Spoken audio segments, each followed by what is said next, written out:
Ampun supe dipun klik subscribe pun dan subscribe pun panjenengan setengah saking investasi akhirat.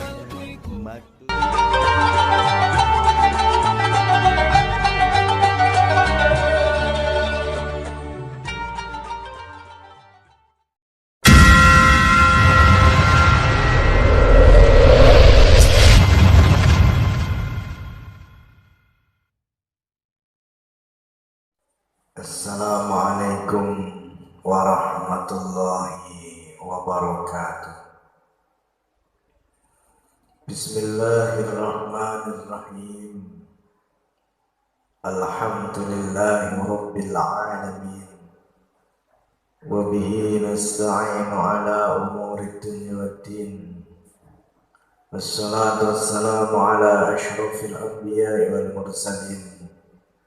Sayyidina wa maulana Muhammadin wa ala alihi wa ashabihi ajma'in, amma ba'du.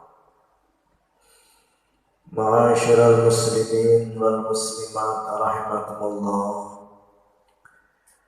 Hati yang lembut akan lebih peka dan pandai membaca suasana. Hati yang lembut akan lebih tanggap daripada hati yang kasar. Fungsi jaring adalah untuk menjaring.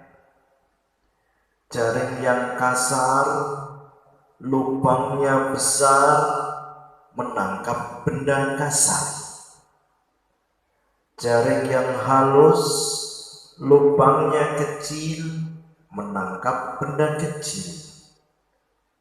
Jaring yang halus sekali, lubangnya kecil sekali, menjaring benda yang kecil sekali yang tak terlihat oleh mata. Bahkan angin pun bisa terjaring. Itulah gambaran hati. Hati yang kasar hanya bisa menangkap isyarat kasar.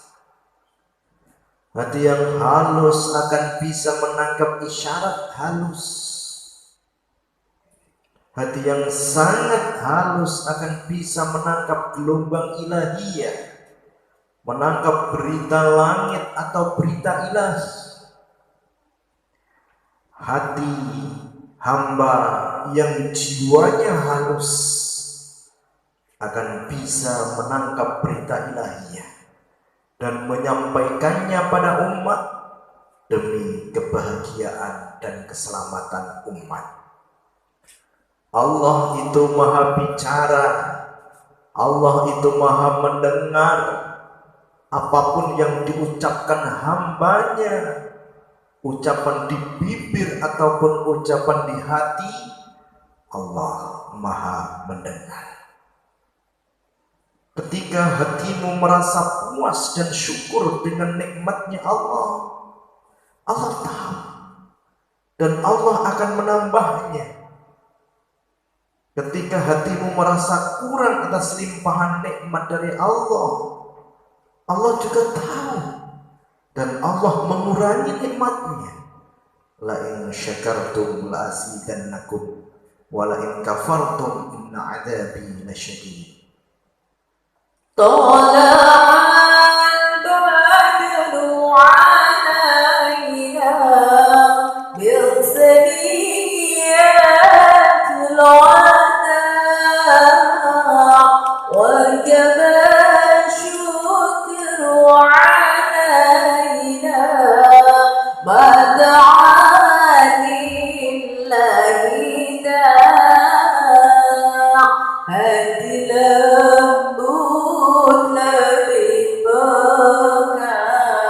Pandai baca suasana,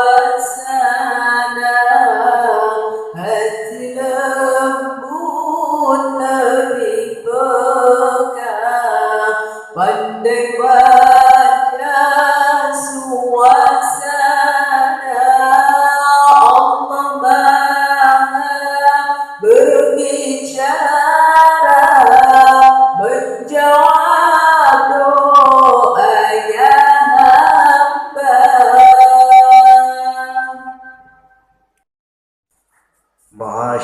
muslimin wal muslimat rahimakumullah. Cinta itu urusan hati, bukan urusan di luar hati. Siapapun yang punya cinta di hatinya, maka dialah sang pecinta.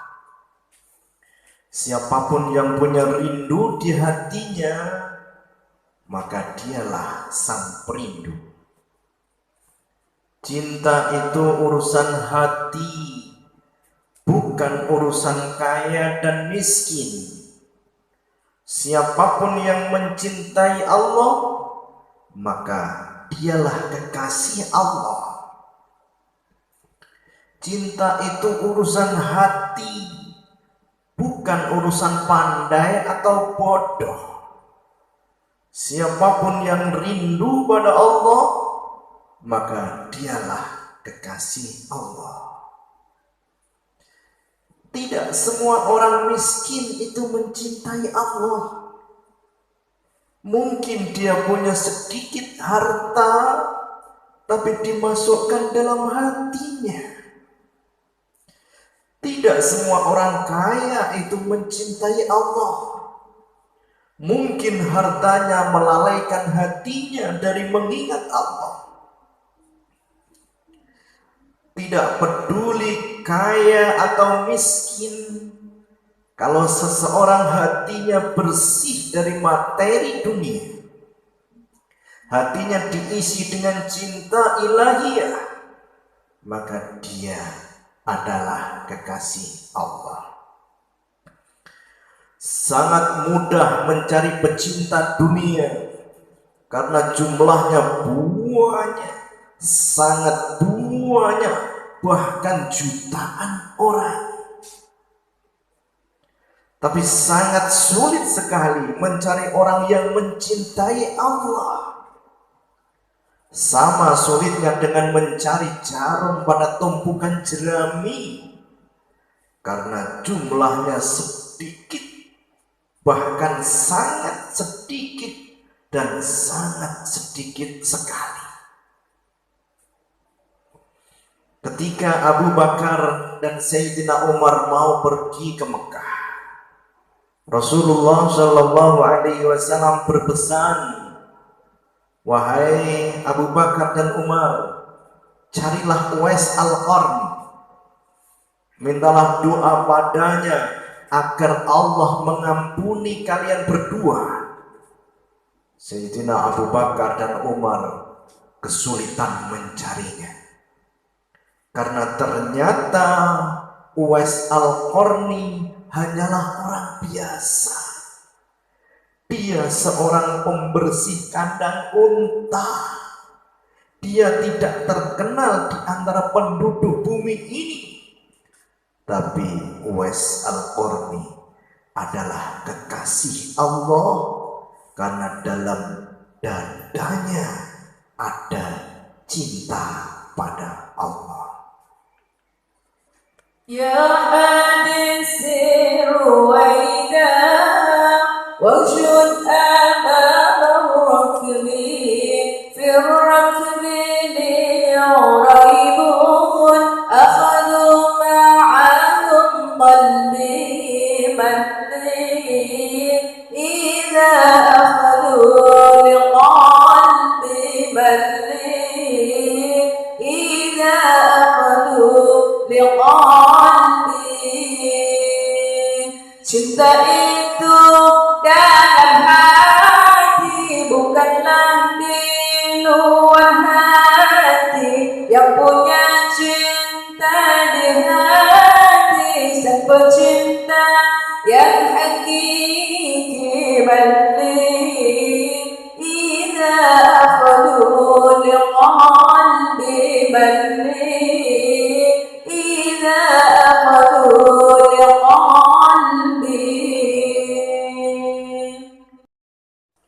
Ma'asyiral muslimin wal muslimat rahimakumullah. Kehidupan orang biasa itu lebih nyaman. Kalau kau ingin merasakan hidup nyaman, maka jadilah orang biasa. Orang kaya itu melelahkan. Kalau kau tidak ingin lelah, maka tak usah bermimpi menjadi orang kaya. Pejabat itu butuh kekuatan. Kalau kau lemah, maka tak usah mimpi jadi pejabat. Kehidupan itu memang aneh. Indahnya kehidupan hanya ada dalam angan-angan saja. Jadi orang jelek itu susah, tapi jadi orang baik juga susah. Yang paling enak itu jadi orang biasa, tapi hatinya luar biasa.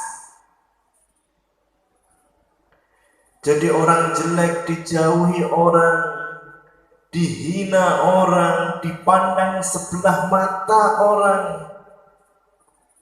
Datang tidak digapai, tidak datang tidak dicari. Keberadaannya dalam masyarakat hanya sebagai pelengkap penderita.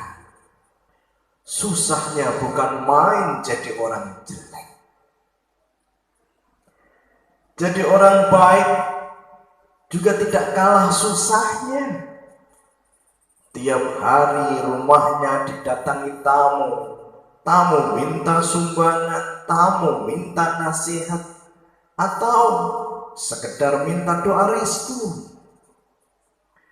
Pakai baju ini tidak pantas, pakai kendaraan ini tidak layak, makan di sini tidak etis, minum di situ tidak sopan. Ternyata yang paling enak adalah menjadi orang biasa. Orang biasa tidak banyak aturannya, tidak banyak pantangannya, hidup bebas, makan santai, ibadah nyaman. Dulu di Madinah ada orang kaya raya, namanya Ali bin Hasan. Nampaknya dia orang biasa, tapi sesungguhnya dia adalah cicit Rasulullah Shallallahu Alaihi Wasallam. Dia orang biasa, tapi hatinya yang luar biasa. Dia orang biasa, tapi ibadah malamnya luar biasa. Dia orang biasa, tapi sedekahnya yang luar biasa. Setelah beliau meninggal, ribuan fakir miskin menangis merasa kehilangan Ali bin Hasan. Karena beliau kalau malam suka sedekah dengan sembunyi-sembunyi pada ribuan fakir miskin.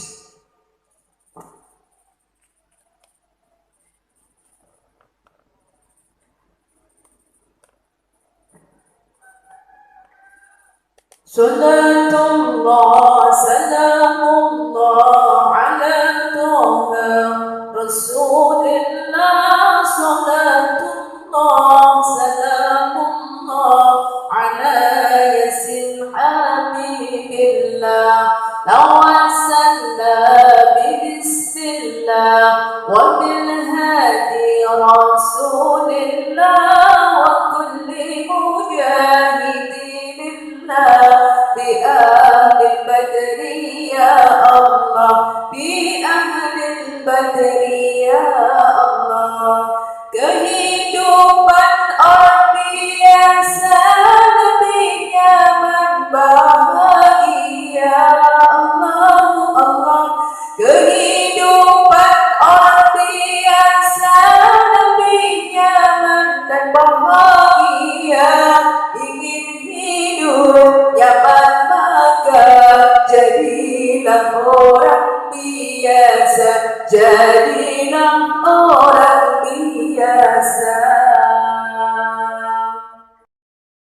Ma'asyiral muslimin wal muslimat rahimakumullah.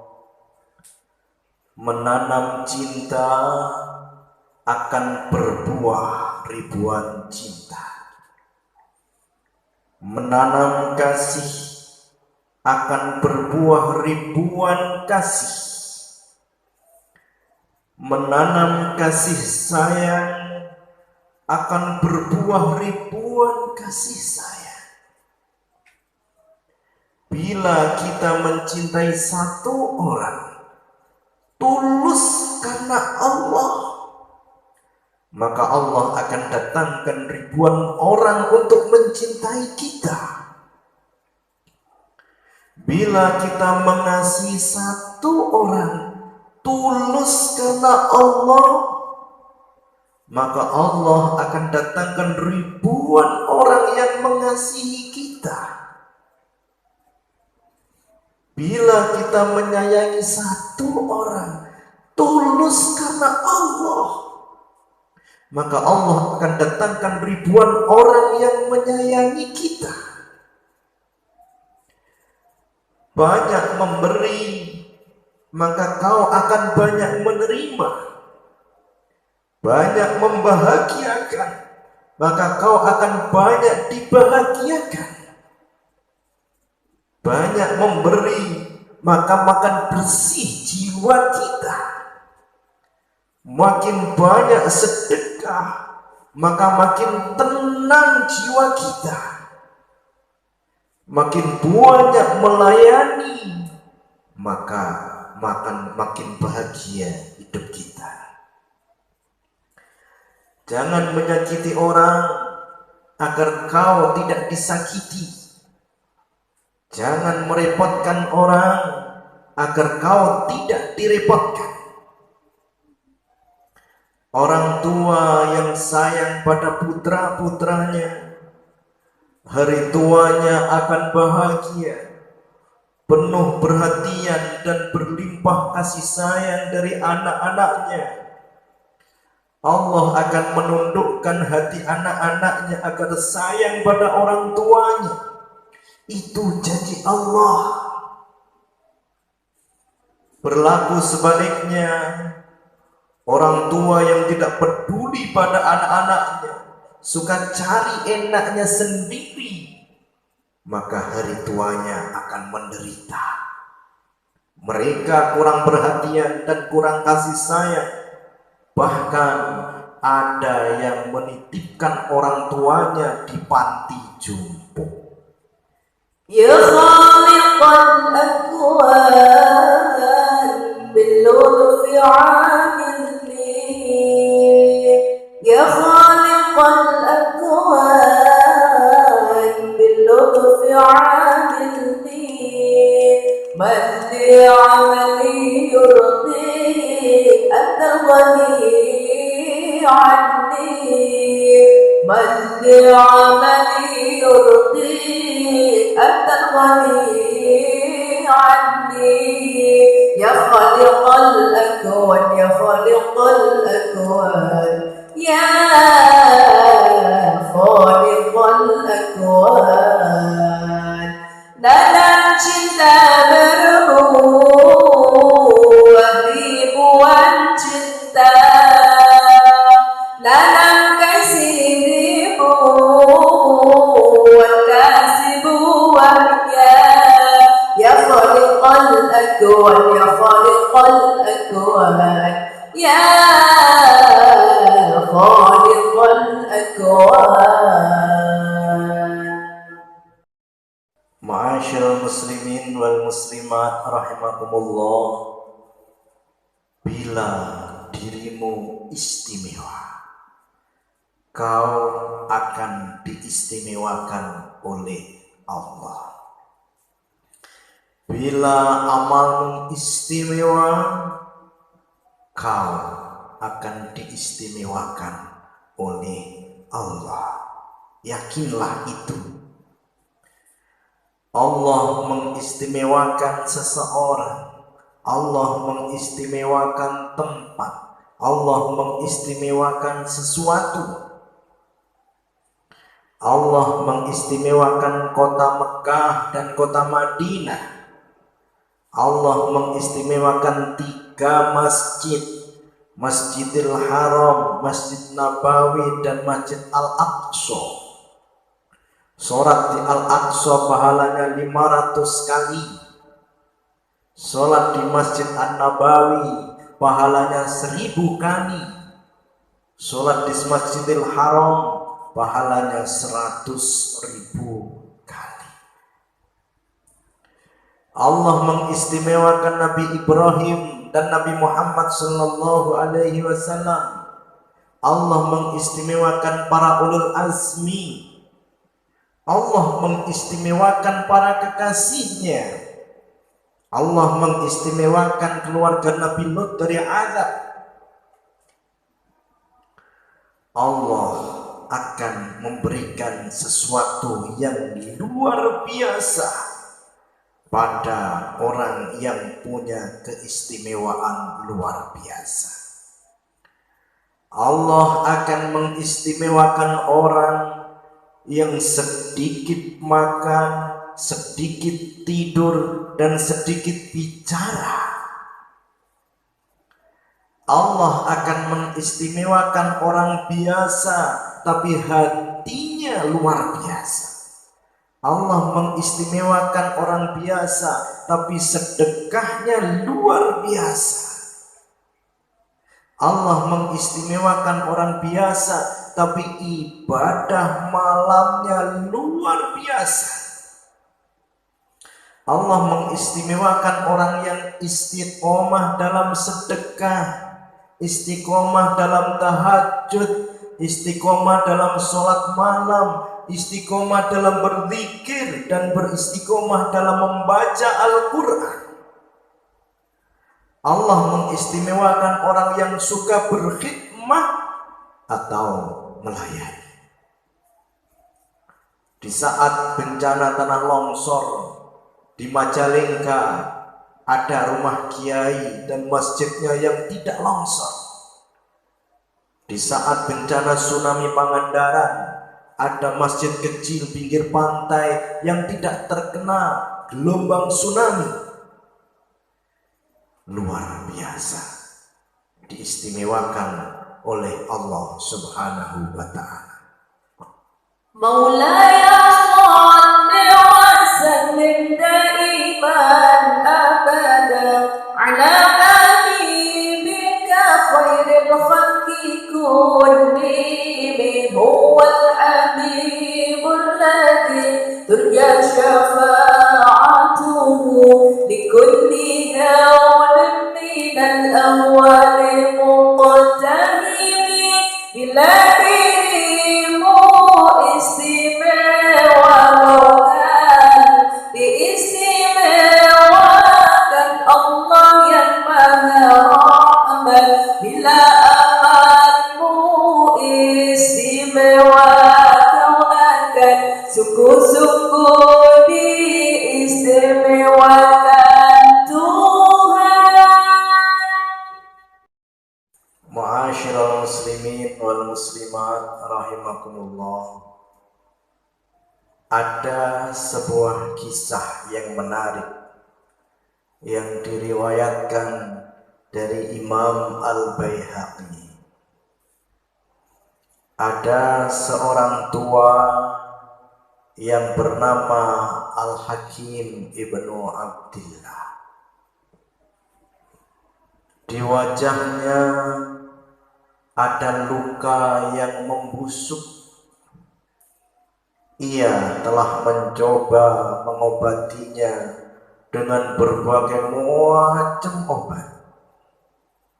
Namun lukanya itu tak kunjung membaik. Nyaris selama setahun lukanya tak kunjung sembuh, hingga akhirnya ia menemui Imam Abu Utsman As-Sabuni dan memintanya agar mendoakan kesembuhannya kepada Allah Subhanahu wa Ta'ala di majelisnya pada hari Jumat. Abu Utsman memenuhi permintaannya itu. Ia berdoa memohon kesembuhan kepada Allah, dan jamaah Jumat yang hadir pada saat itu mengamini permohonannya. Pada Jumat berikutnya, seorang perempuan yang biasa menghadiri majelis itu mendapat ilham agar ia pulang ke rumah dan mendoakan kesembuhan bagi Ibnu Abdillah. Pada malam itu, setelah berdoa, ia tertidur, dan dalam tidurnya itu seorang perempuan itu bermimpi bertemu dengan Rasulullah Shallallahu Alaihi Wasallam. Rasulullah bersabda kepada perempuan ini, "Katakanlah kepada Ibnu Abdillah agar menyedekahkan air untuk kaum muslimin." Itu sabda Rasulullah kepada perempuan itu. Keesokan harinya, wanita itu menemui Ibnu Abdillah dan menceritakan mimpinya bertemu dengan Rasulullah, dan Rasulullah bersabda kepadanya tadi. Maka Ibnu Abdillah memerintahkan orangnya untuk membangun sumur yang lebih luas yang ada di dekat rumahnya demi kepentingan umat.